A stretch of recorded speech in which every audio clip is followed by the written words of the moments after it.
l'avez bien compris, aujourd'hui on va parler de l'épisode 4, du dernier épisode du volume 1 de la saison 5 de Stranger Things et on en parle maintenant. Donc déjà c'est un épisode qui... Je vais encore me répéter, hein, j'ai l'impression, comme je l'ai dit, de me répéter à chaque début d'épisode, mais cet épisode est encore meilleur que l'autre. Le troisième avait déjà bien monté dans les enjeux. Et là, le quatrième, il vient conclure le volume 1, mais d'une façon juste incroyable pour ma part. Comme d'habitude, je vais faire un petit récap, ce qui s'est passé dans l'épisode, parler un petit peu de ce que j'en pense. Et vous me direz votre avis en commentaire si vous le voulez. On va commencer par parler de cette scène, donc pour remettre dans le contexte. Le démon Gorgon arrive directement à la grange où Will, ils avaient caché le petit Derek.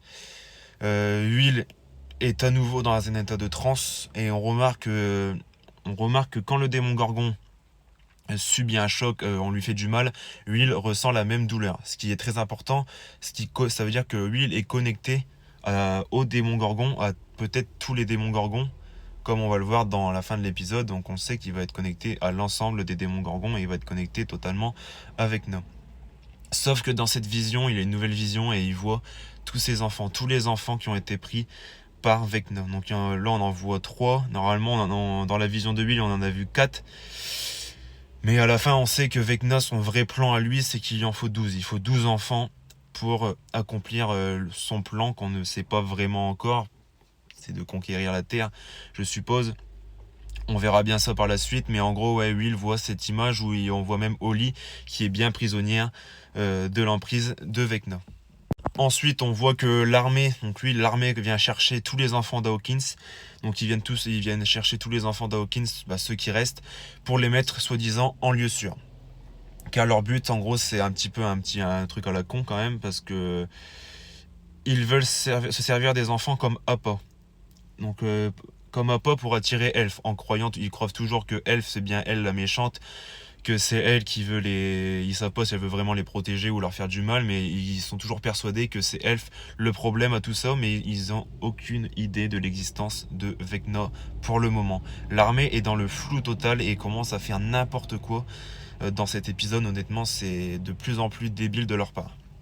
Ensuite, j'ai bien aimé toutes les scènes qu'il y a entre Max et Holly, les petites discussions qu'ils ont eues ensemble. Donc, ce qui est important, c'est que maintenant on sait pourquoi Max est ici avec Holly, comment elle a fait. Elle explique tout simplement à Holly que c'est un souvenir. C'est un souvenir dans un autre souvenir, dans un autre souvenir. C'est plein de souvenirs mélangés qui l'amènent ici dans un endroit entre guillemets paradisiaque. Mais c'est pas du tout le cas. Elle explique à Holly que c'est une prison et que c'est bien la prison d'Henry. Même Max est toujours sous l'emprise de Vecna pour le moment. Elle n'a pas réussi à trouver l'échappatoire qu'elle aurait aimé.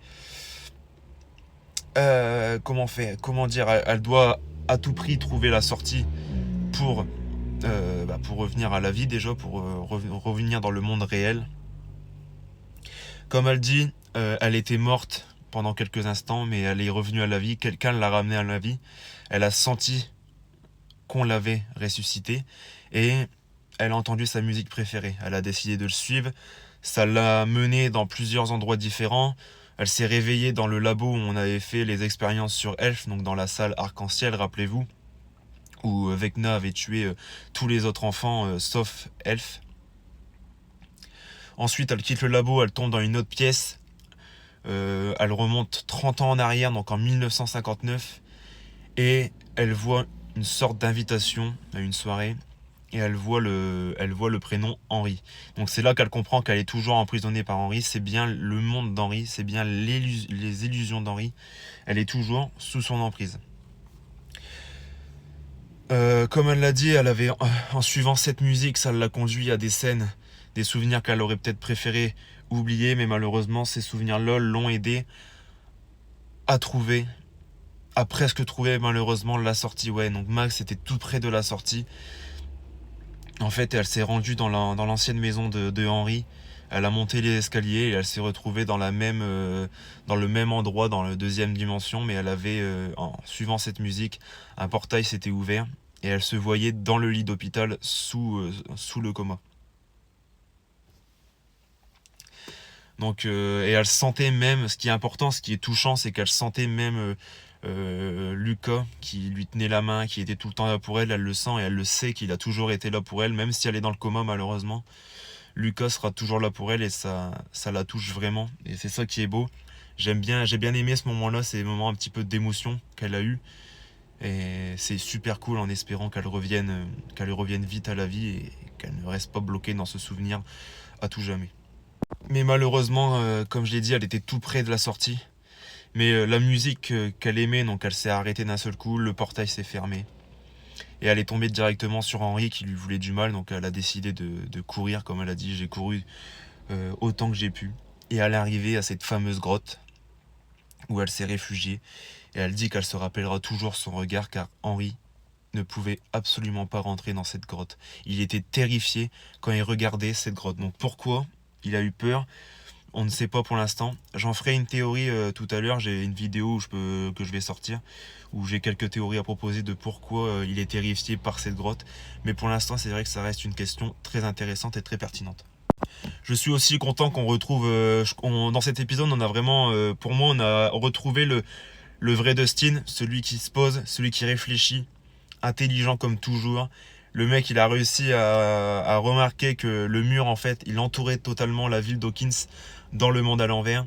Et grâce à ses cours d'algèbre, en fait, et c'est ce qu'il dit à Steve, voilà, grâce à ses cours d'algèbre, il a trouvé la théorie que le mur pourrait être créé à partir du labo d'Hawkins, là où tout a commencé. Et ça, c'est vrai que c'est très intéressant. C'est vrai que le mur aurait pu être créé depuis ce labo, là où vraiment toute l'histoire a commencé de Stranger Things. Concernant Elf et Hopper, ils ont réussi à rentrer dans la base. Elf a essayé d'ouvrir la porte qui donne accès à où serait soi-disant Vecna.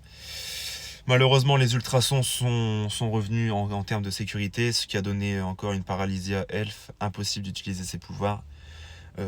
Hopper a réussi à stopper ça et donc Elf a repris un peu plus entre guillemets l'état d'esprit qu'elle devait avoir. Hopper lui dit de repartir et on a une scène très émouvante aussi, de beaucoup d'émotions, où Hopper fait comprendre à Elf que si avec Nod dans cette pièce, il doit se sacrifier pour en finir. Bien évidemment, il y a une scène, Elf elle pleure, c'est normal, elle est sur le point de perdre Hopper. Ça m'a touché beaucoup cette scène-là on voit vraiment que Elf est vraiment attachée à Hopper, c'est ça qui est beau. Elle est vraiment attachée, elle est reconnaissante envers lui pour tout ce qu'il lui a appris, elle le dit de toute façon. Et ça m'a vraiment touché cette scène, elle est vraiment importante. Mais heureusement, dans cette fameuse pièce, c'était pas Vecna qui y avait. Et là, on tombe. Franchement, je suis tombé de haut. Je pensais pas du tout qu'ils allaient faire revenir ce personnage-là. Et en fait, on est tout simplement tombé sur la sœur de Elf. Donc en fait, 008 qu'on voit dans une saison, la saison 3, je crois. Oui, la saison 3 qu'on la voit. Donc c'est très intéressant, voir ce qu'elle va donner, voir où ça va la mener. On sait qu'elle a un pouvoir aussi qui est très intéressant à exploiter, donc moi ça m'intéresse et j'ai hâte de voir la suite, vraiment, ouais, je suis vraiment très intrigué par la suite. Ensuite les gars, on va arriver à cette scène. S'il vous plaît, est-ce que c'est pas la meilleure scène de toutes les saisons Stranger Things confondues? Dites-moi en commentaire si vous pensez que c'est la meilleure scène de toutes les saisons de Stranger Things. Honnêtement, pour moi, elle déchire à fond. Donc en fait, Vecna arrive tout simplement, badass. Il explique son plan à Will, car il sait que Will est en connexion avec lui. Vecna a choisi les enfants, car les enfants sont faibles de corps, faibles d'esprit, et il lui en faut 12. Vecna explique à Will que c'était lui le premier, mais malheureusement ce fut un échec. Vecna repart et fait comprendre à Will qu'il veut s'en prendre à ses amis pour le briser encore plus. Vecna donne l'ordre à ses démons gorgons de tuer Lucas, Robbie et Mike. Et là, Will, s'il vous plaît, il sort ses pouvoirs, mais il a eu les mêmes pouvoirs que Vecna. Il a pris les démons gorgons, honnêtement, avec ses pouvoirs. Il les a mis, il les a fait léviter en l'air. Et il les a tués de la même façon que Vecna tuait ses cibles. C'est incroyable ce qui s'est passé. À voir ce que ça va donner. Est-ce que Will va devenir une menace ou va devenir un atout vraiment potentiel dans cette fin, dans ce volume 2 et cette fin? Dites-moi ce que vous en pensez en commentaire. Moi je vous dis à bientôt pour une nouvelle vidéo. Bye.